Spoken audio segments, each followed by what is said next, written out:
성경을 보면 우물가에서 중요한 만남들이 이루어지는 것을 찾아볼 수 있습니다. 아브라함의 첩인 하갈은 여주인인 사라를 피해 도망치다가 셈 곁에서 천사를 만났습니다. 천사는 하갈에게 주인에게로 다시 돌아가라고 말해주게 되고요. 그리고 내가 낳을 자식이 크게 번성할 것이라는 하나님의 약속을 전해줬습니다. 그래서 하갈이 우물가에서, 즉 셈 근처에서 하나님의 천사를 만났다. 이 사실을 우리가 좀 기억해 봅시다. 다음으로 찾아볼 사람은요, 아브라함의 종인데 이 사람은 주인의 부탁을 받고 하란까지 가게 되고요. 하란성 근처에 있는 우물가에서 한 사람을 만나게 돼요. 누굴까요? 아브라함의 며느리가 될 여성인 바로 리브가를 만나게 되지요. 우물가에서 아주 중요한 만남이 이루어지는 것입니다. 신약 시대로 들어가면 예수님께서 우물가에서 한 여성을 만나시게 되고요. 그 여성에게 예배에 대한 아주 귀한 가르침을 주셨습니다. 오늘 본문도 우물가에서 있은 중요한 만남을 배경으로 하고 있습니다. 베델을 출발한 야곱은 부지런히 이동하여 드디어 하란 근처의 어느 우물가에 이릅니다. 그곳에 있는 목동들에게 라반이라는 사람을 아는가 하고 묻습니다. 그들은 라반을 잘 안다면서 마침 여기로 양떼를 몰고 오고 있는 저 여성이 라반의 딸 라헬이라고 알려줍니다. 야곱은 우물가에서 라헬을 만납니다.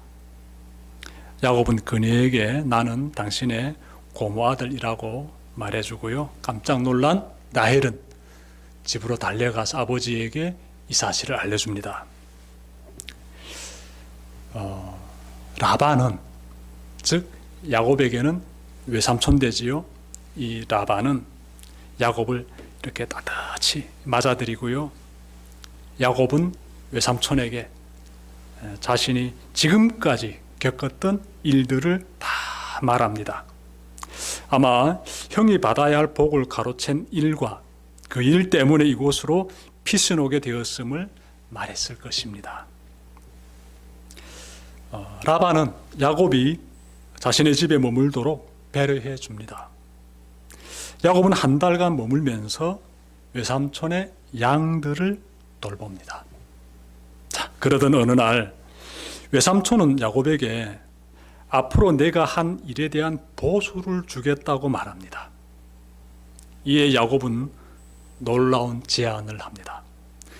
18절에서 나오는데요.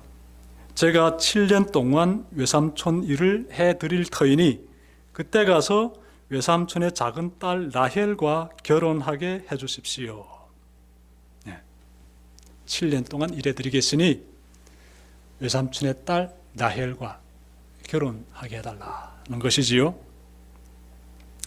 사실 라반에게는 두 딸이 있었습니다.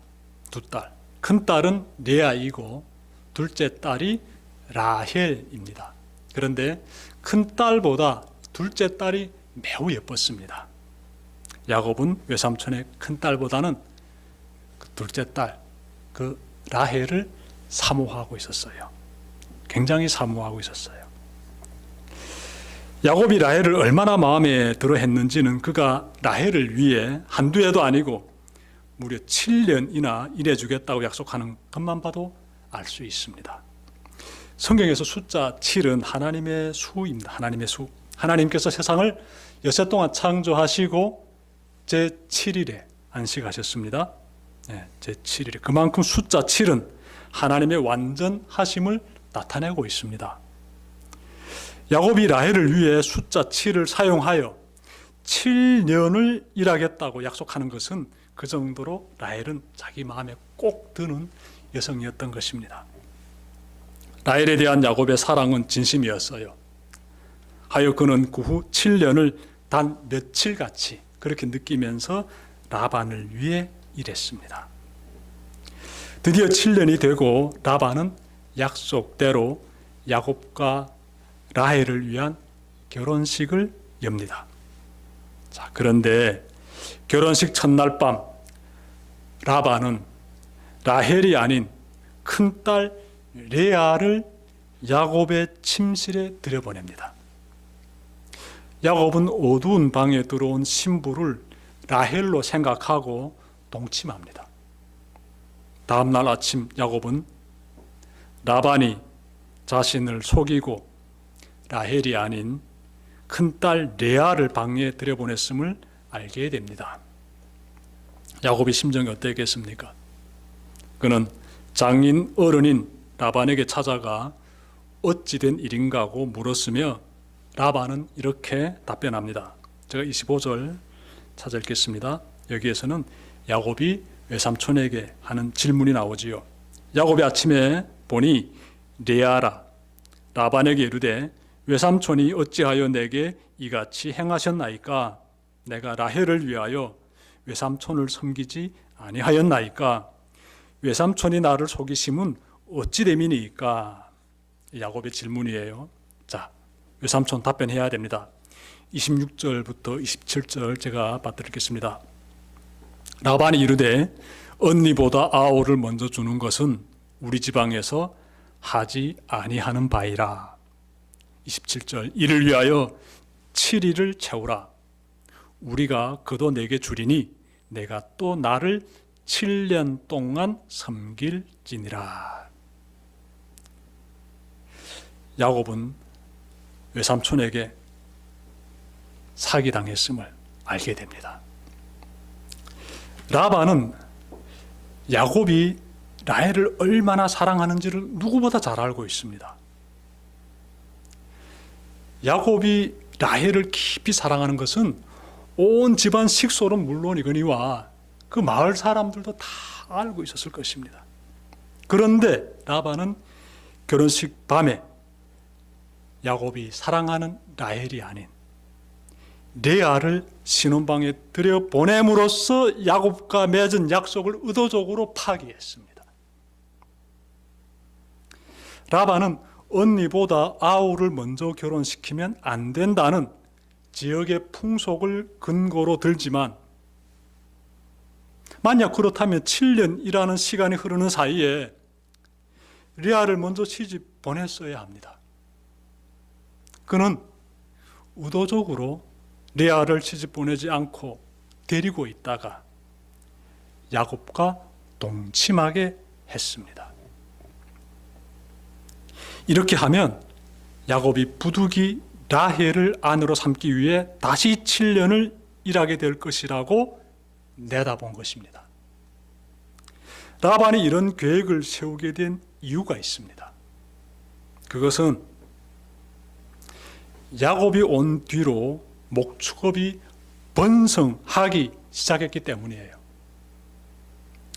야곱이 오기 전까지만 해도 라반은 적은 가축대를 가지고 있었는데 야곱이 와서부터 가축이 번성하는 것입니다. 창세기 30장 30절 보시게 되면 그 부분을 찾아볼 수 있습니다. 라반은 야곱이 하는 일마다 잘 되는 것을 목격하고 지금이 바로 자신이 부자가 될 수 있는 기회라고 본 것이에요. 그는 야곱을 붙잡고 있을수록 자기가 큰 부를 얻을 수 있음을 알게 되었습니다. 그래서 야곱을 더 붙잡기 위해 두 딸을 이용한 것이에요. 근데 사실 야곱 뒤에는 하나님이 계셨습니다. 하나님께서 야곱이 하는 일마다 복을 주신 덕분에 라반의 가축대가 갈수록 많아진 것이에요. 여러분, 이 야곱은요, 지난 7년 동안 대충 건성건성 일하지 않았습니다. 그는 힘을 다해 열심히 일했습니다. 창세기 31장 38절부터 41절 보시면 그가 얼마나 진심으로 일했는지 찾아볼 수가 있습니다. 여러분, 하나님은 이렇게 성실하게 진심으로 온 마음 다해서 일하는 그런 사람에게 복을 내려주십니다. 그의 사업을 번성시켜 주십니다. 이 야곱을 보십시오. 최선을 다해서 7년 동안 열심히 일할 때 하나님께서 많은 복을 부어주신 거 아니겠습니까? 여러분의 삶에 야곱에게 임했던 하나님의 복이 동일하게 임하시길 바랍니다. 여러분이 머무는 곳마다에 하나님의 복이 임하여 그 사업이 번성하기를 바랍니다. 그러자면 가만히 앉아서 기다리면 안 됩니다. 저 야곱처럼 최선을 다해 성실히 일해야 합니다. 그 가운데 하나님의 복이 임합니다. 자, 다시 말씀으로 돌아가서 외삼촌의 배신을 깨달은 야곱을 바라봅시다. 결혼 첫날 밤을 보내고 다음날 아침 자신의 곁에 라헬이 아닌 레아가 누워 있으니 야곱의 심정이 어떠했겠습니까? 야곱은 크게 뒤통수 맞은 느낌이었을 것입니다.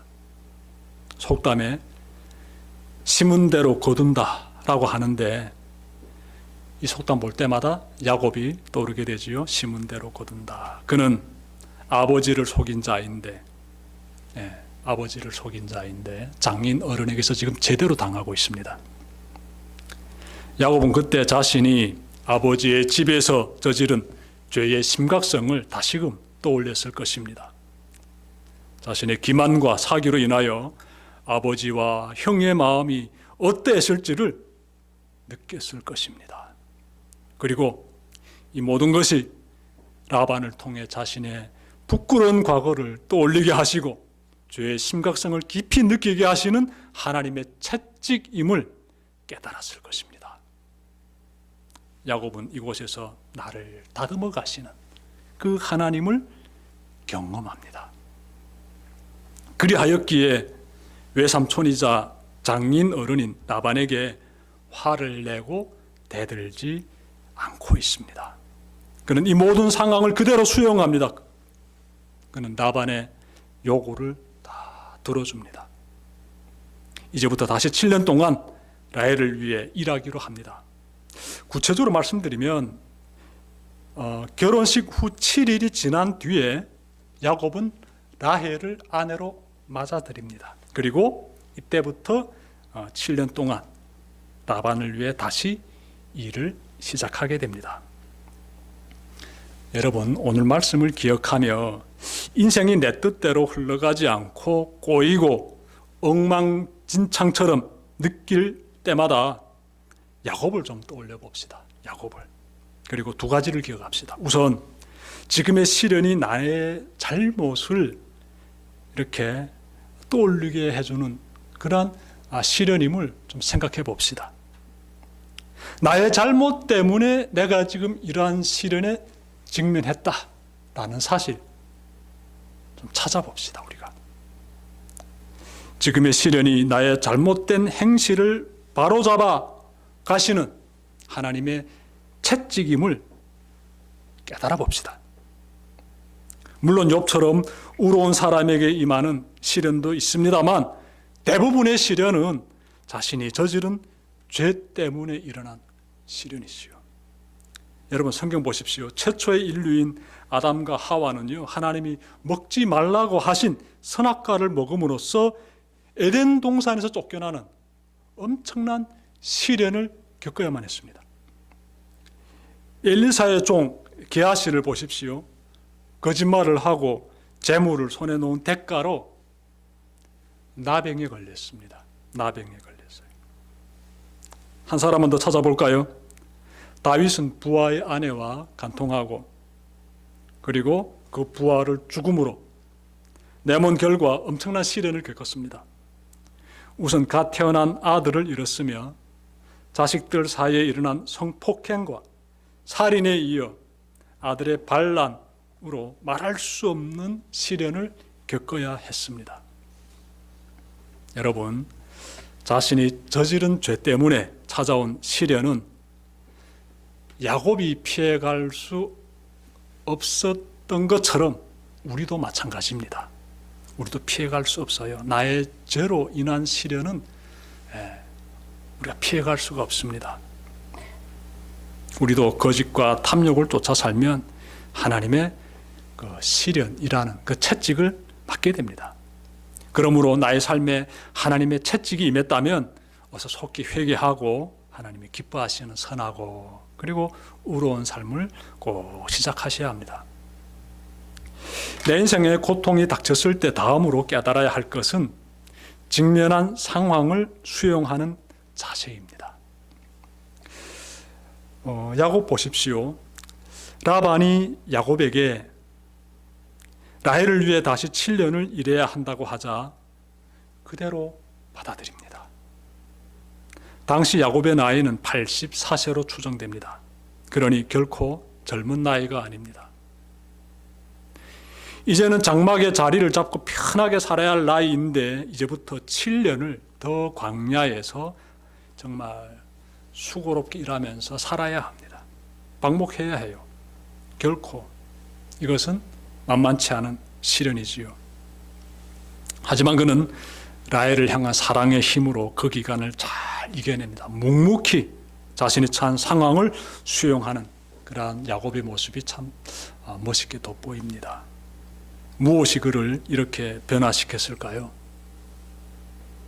그것은 고통입니다. 고통.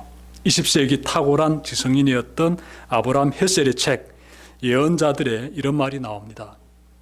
고통이 사람을 구원하지 않습니다. 고통은 단지 사람을 구원받을 만한 존재로 만들 뿐입니다. 고통은 우리로 하여금 하나님을 찾게 만든다라는 의미지요. 구원은 하나님께 있으니까. 야곱은 그동안의 고통을 통해 나를 지켜주시고 또 위로해 주시고 그리고 도와주시는 그 하나님에 대해서 깊이 깨닫게 되었습니다. 그래서 앞으로도 그분께서 나를 지켜주실 것이라는 그 믿음을 가지게 된 것이에요. 그래서 지금에 처한 이러한 상황을 다 수용하는 것입니다. 지난날 형의 장자권을 야비한 방법으로 가로채고 형이 받아야 할 아버지의 축복을 거짓된 방법으로 가로챈 야곱이 하나님 안에서 성숙한 사람으로 변화되고 있습니다. 과거의 비열하고 추한 모습은 보이지 않고 사랑의 힘으로 직면한 시련을 이겨내고 있습니다.